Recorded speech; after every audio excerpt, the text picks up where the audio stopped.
Me joins au remerciement d'Isabelle auprès de la CDG pour votre accueil et puis le fait de nous donner cette opportunité de présenter nos travaux et nos réflexions.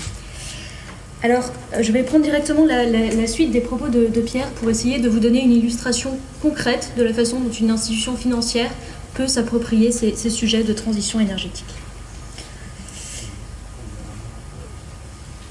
Alors, pour ne pas répéter les propos de Pierre, je vais rapidement parler des enjeux de la mobilisation du secteur financier sous un angle un petit peu différent de l'angle que vous présentez Pierre, qui était finalement l'angle de la contribution du secteur financier à cette démarche d'intérêt général de financement de la transition énergétique, pour me concentrer sur un propos qui va concerner le cœur du secteur financier, qui est celui du risque climatique et de l'impact financier du risque climatique.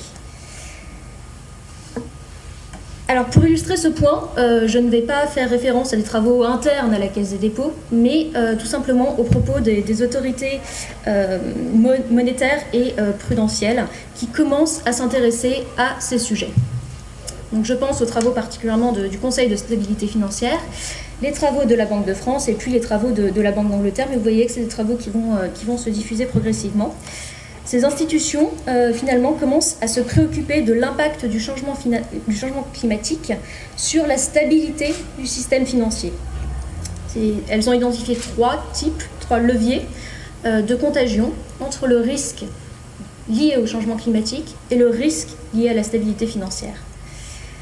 Alors on a des risques financiers qui sont liés aux impacts physiques directs du changement climatique, qui sont liés évidemment à l'augmentation à la fois de la fréquence et de l'ampleur des événements climatiques extrêmes.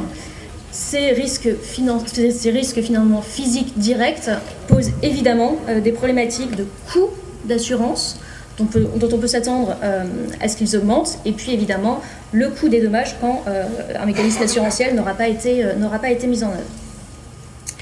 Un second type de risque qui a été identifié par les autorités financières porte sur un type de risque assez différent, le risque juridique, que soit un jour demander la mise en responsabilité des différents acteurs qui auront contribué à ce phénomène de changement climatique.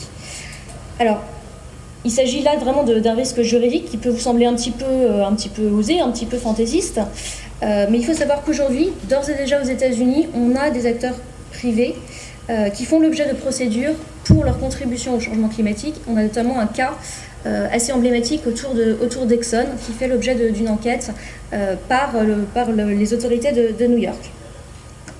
Et puis on a un dernier type de risque qui est pointé par les autorités, c'est le risque de choc macroéconomique, de choc de transition finalement entre l'ancien modèle d'économie très carbonée et puis les différents modèles d'économie bas carbone. Alors évidemment, ce n'est pas le modèle d'économie bas carbone qui pose un problème en tant que tel, pas du tout. C'est le risque que la transition se fasse de manière un peu chaotique, peu ordonnée, peu visible, et que cette transition désordonnée génère des mouvements financiers peu anticipés. Cette catégorie de risques, finalement, fait le pendant du propos qu'évoquait Pierre tout à l'heure, du propos de Pierre tout à l'heure sur ces actifs carbonés qui ne pourraient pas être mobilisés dans l'économie bas carbone de demain. On parle de la théorie des stranded assets en anglais. En français, c'est les actifs ensablés. Ce sont ces actifs qui sont soudainement rendus obsolètes. Donc on parle d'obsolescence finalement anticipée, parce qu'ils sont rendus inexploitables, soit de par le changement climatique, soit de par toutes les législations qui permettent la lutte contre le changement climatique. Le fait de ne pas pouvoir utiliser ces actifs financiers va évidemment entraîner une brusque chute de leur valorisation financière, et c'est ce phénomène-là qui inquiète les autorités. Donc je vous ai mis un petit extrait d'un rapport des autorités prudentielles françaises qui commence d'ores et déjà en 2015 à explorer le risque financier, ici pour le secteur financier français, que posent ces problématiques de changement climatique.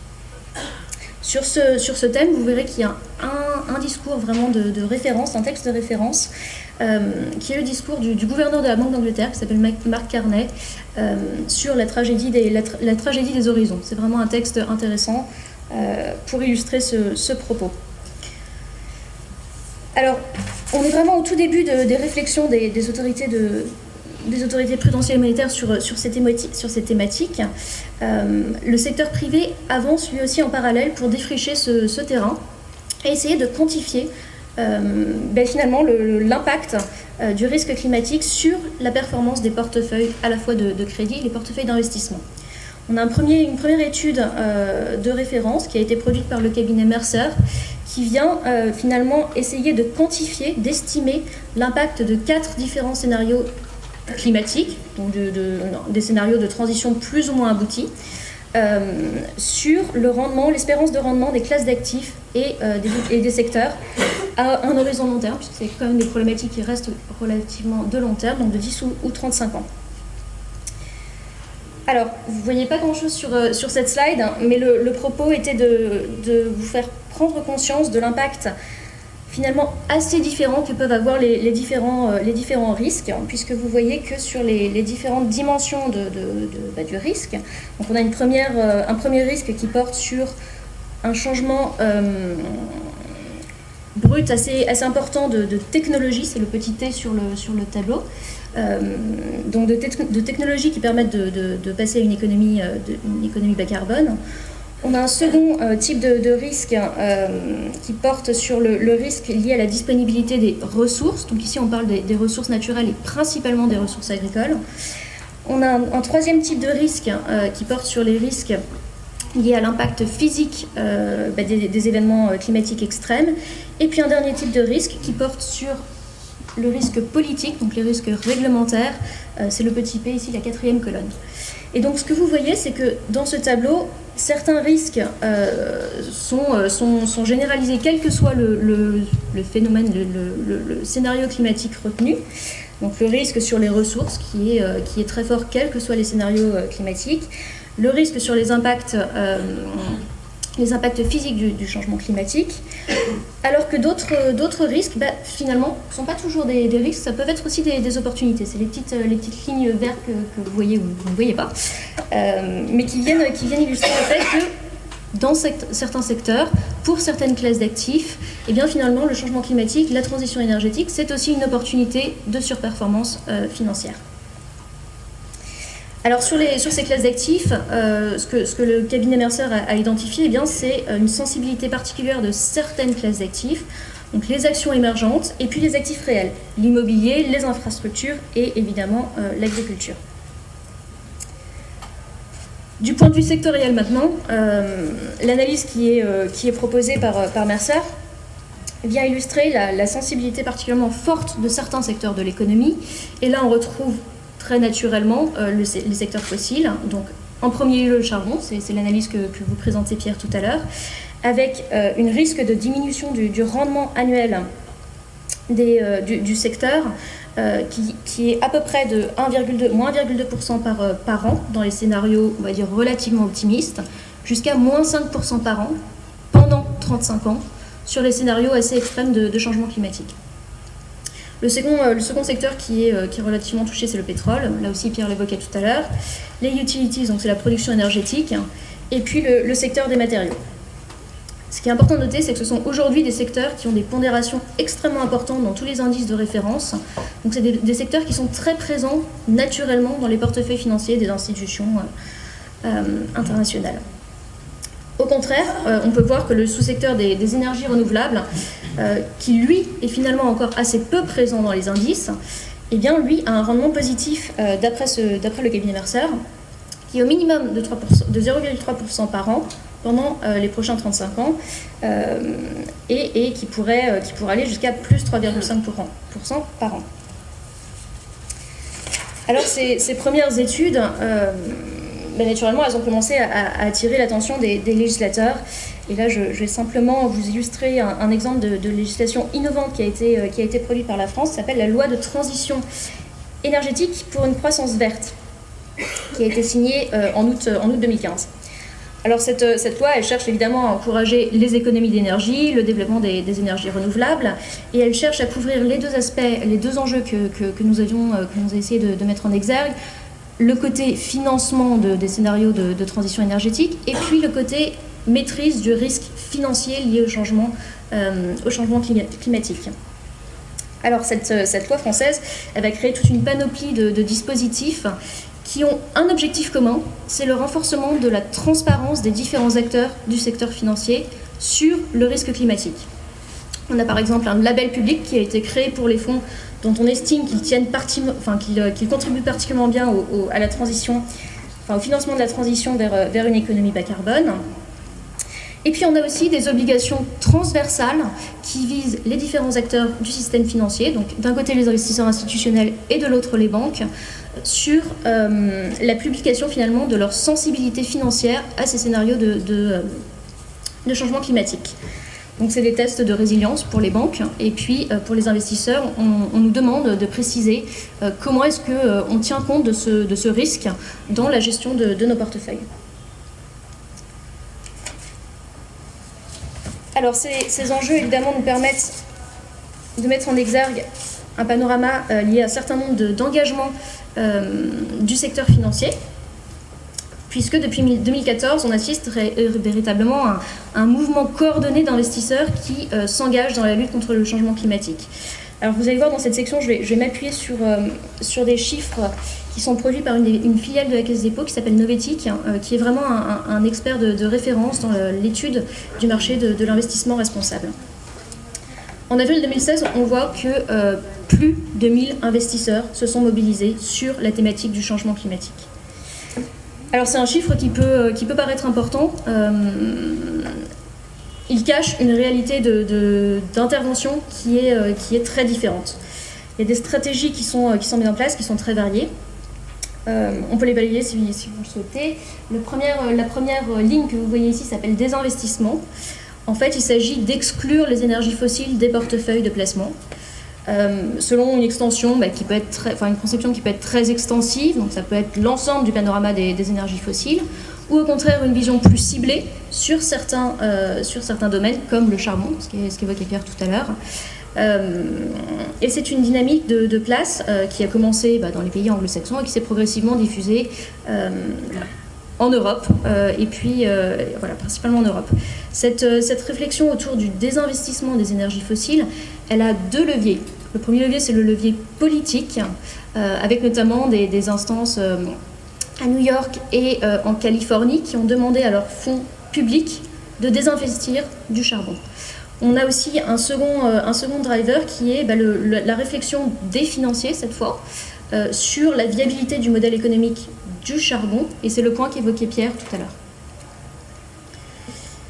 Une seconde stratégie qui est mise en œuvre par les investisseurs, finalement, c'est l'utilisation des droits formels, des droits informels, de l'investisseur pour s'engager dans la gouvernance des sociétés qui détiennent un portefeuille. Alors ces droits prennent plusieurs formes. Ça peut être l'interrogation de la société quant à leur performance climatique, leur ambition carbone, leur stratégie carbone, et surtout la résilience de leur modèle d'affaires vis-à-vis de ces scénarios de changement climatique. Ça peut être des droits aussi un petit peu plus musclés, qui peuvent prendre la forme de vote en assemblée générale sur ces différents enjeux. Un troisième type de stratégie qui est mise en œuvre aujourd'hui par les investisseurs, c'est la décarbonation des portefeuilles. Alors là, l'optique est un petit peu différente puisqu'il s'agit de se fixer un objectif global de diminution de l'empreinte carbone des portefeuilles financiers. Vous voyez que c'est une stratégie qui est mise en œuvre par un nombre limité d'investisseurs aujourd'hui, mais il faut savoir que ce sont des investisseurs qui représentent un poids financier particulièrement important. Donc on a surtout aujourd'hui des fonds de pension nordiques, des fonds de pension américains, des fonds de pension anglais, et puis des établissements de retraite publique françaises. Ce qu'il faut noter, c'est qu'une vaste gamme de produits financiers se développe autour de cette logique de décarbonation des portefeuilles, y compris pour tout ce qui est la gestion passive des portefeuilles. Et puis on a un dernier grand type de stratégie d'intégration de l'enjeu climatique qui consiste en financement vert. C'est les financements thématiques liées à la transition énergétique. Avec aujourd'hui plus de 300 investisseurs qui ont publié des cibles d'investissement verts dans les infrastructures vertes, dans les ENR, dans les green bonds, donc les obligations environnementales, ou dans l'efficacité énergétique. Ces différentes stratégies ont souvent un point commun, qui est la mesure de l'empreinte carbone des portefeuilles financiers, qui est vraiment une étape, en fait, qui est mise en place par un grand nombre d'investisseurs. Je souhaitais vous présenter de manière assez détaillée la stratégie qui concerne l'engagement actionnarial, donc vraiment l'exercice des droits de l'actionnaire en faveur de ce questionnement autour de la viabilité des modèles d'affaires par rapport au changement climatique, parce que c'est une tendance qui monte en puissance à l'international de manière très très forte. Donc, comme j'évoquais tout à l'heure, cette stratégie elle peut prendre des voies assez diversifiées. Ça peut être simplement la demande d'informations auprès de la société, ça peut être le fait de dialoguer avec le management des sociétés sur ces problématiques, pour les interroger sur la résilience de leur modèle d'affaires. Ça peut être l'exercice des droits de vote, donc en Assemblée Générale, et puis ça peut être aussi le dépôt de résolutions en Assemblée Générale lorsque le management n'intègre pas spontanément ces questions dans ses réflexions.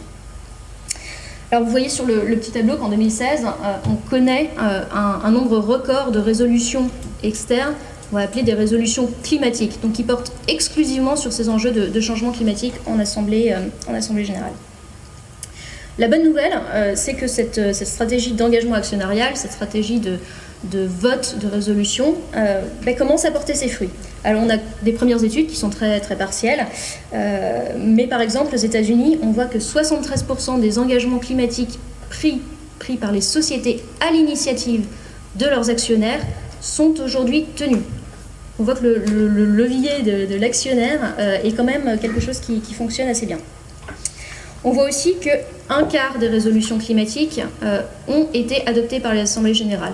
Là aussi, c'est un chiffre qui peut vous sembler faible, mais quand on regarde la proportion des résolutions externes qui sont habituellement approuvées par les actionnaires, c'est un chiffre qui est très très faible. Et donc ce quart de résolution climatique approuvée est vraiment quelque chose d'assez marquant pour les gestionnaires de portefeuille. Alors, un élément aussi intéressant à avoir à l'esprit, c'est le fait que tous ces investisseurs n'agissent pas seuls dans leur coin, mais forment des réseaux de collaboration, à la fois au niveau local, au niveau international, pour accélérer finalement leur développement de compétences internes, le partage de bonnes pratiques, et puis aussi obtenir collectivement plus de poids au capital des sociétés pour les faire agir sur leurs problématiques. Donc, je vous ai mis quelques références d'initiatives collaboratives. Sur ces domaines, vous voyez qu'il y a vraiment des initiatives qui couvrent tous les sujets et puis qui sont très, très internationales. Alors, je souhaiterais partager maintenant avec vous un premier retour d'expérience très modeste de la Caisse Dépôt sur ce sujet d'intégration du changement climatique dans la gestion de nos portefeuilles financiers. Alors, le groupe Caisse Dépôt s'est engagé dans une logique d'investisseur responsable depuis bientôt près de 10 ans. Et l'année dernière, en 2015, on a fait un effort particulier de formalisation de l'intégration de cet enjeu climatique dans la gestion de nos portefeuilles.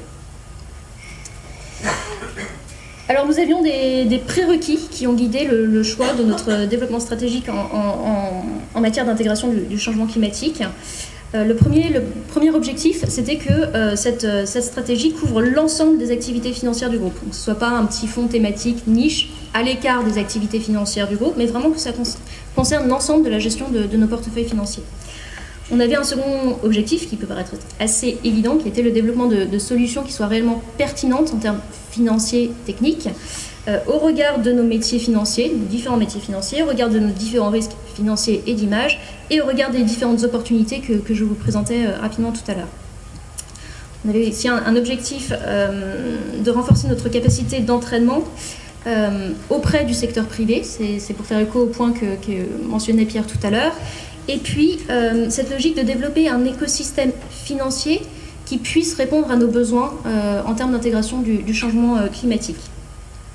On souhaitait également développer ces compétences en interne de manière progressive, donc pas faire appel à des consultants externes, mais vraiment développer une capacité chez nos gérants financiers, nos gérants de portefeuille, nos directeurs d'investissement à traiter ces sujets, à analyser ces sujets et à les porter auprès des entreprises en portefeuille.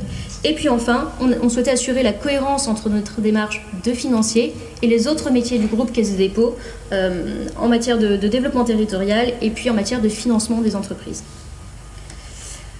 Alors cela nous a conduit à prendre 4 engagements d'intégration de changement climatique à la gestion de nos portefeuilles financiers. Le premier correspond au financement de la transition écologique et énergétique sous la forme de financement dédié, c'est les financements verts. Le second correspond à la notion d'engagement actionnarial sur le climat. Le troisième pilier correspond à la décarbonation des portefeuilles. Et le quatrième correspond à une certaine vigilance renforcée sur les secteurs dont on a vu tout à l'heure qu'ils étaient les plus sensibles du point de vue financier au risque climatique. Alors on a pris des engagements quantitatifs en la matière. Un premier engagement concernant le financement de la transition énergétique et écologique, d'allocation de 15 milliards d'euros de flux financiers entre 2014 et 2017 au financement de l'ATE. Concrètement, qu'est-ce que recoupe ce terme de financement de l'ATE?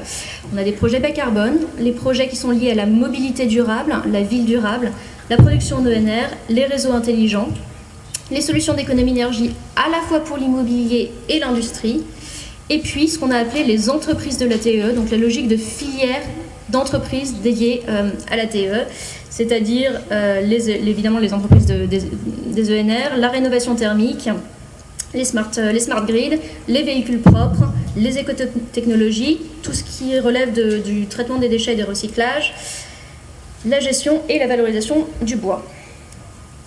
Alors pour identifier ces financements, on se base sur une méthode d'identification des flux financiers qui est celle des banques de financement et de développement international.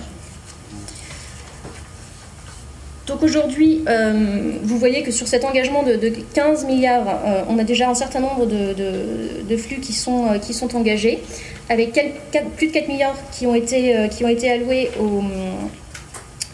aux collectivités territoriales par l'établissement public Caisse des dépôts, 1,4 milliard d'euros qui ont été alloués par notre filiale BPI aux entreprises de la transition énergétique, et puis un certain nombre de financements complémentaires qui sont apportés par notre dernière filiale financière, la CNP, en faveur de l'ATE.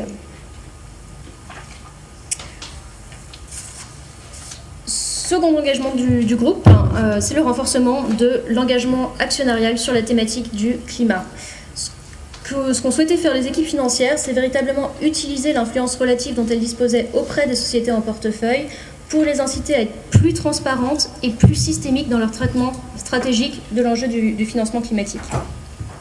Alors cet engagement, il se traduit par diverses actions. Évidemment, il s'agit d'analyser systématiquement l'enjeu climatique et l'enjeu environnemental en amont de chaque décision d'investissement.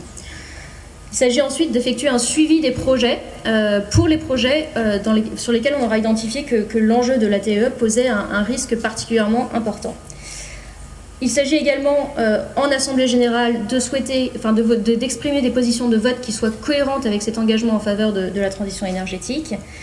Et puis, le cas échéant, lorsque l'on voit que les différents leviers de dialogue que l'on aurait pu mobiliser vis-à-vis des entreprises n'ont pas fonctionné, la Caisse des dépôts a vraiment souhaité exprimer de manière publique le fait qu'elle n'hésiterait pas à procéder à des réallocations au sein de ses portefeuilles basées sur ce critère de changement climatique. Et c'est quelque chose qui est très important parce que ça vient véritablement crédibiliser la logique d'engagement actionnarial.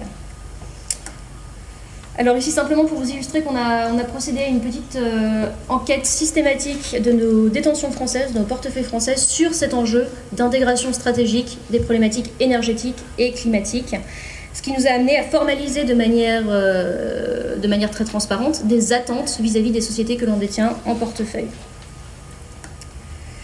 Troisième axe d'intervention, c'est la décarbonation des portefeuilles. Donc à la fois pour l'instant nos portefeuilles actions et puis nos portefeuilles immobiliers.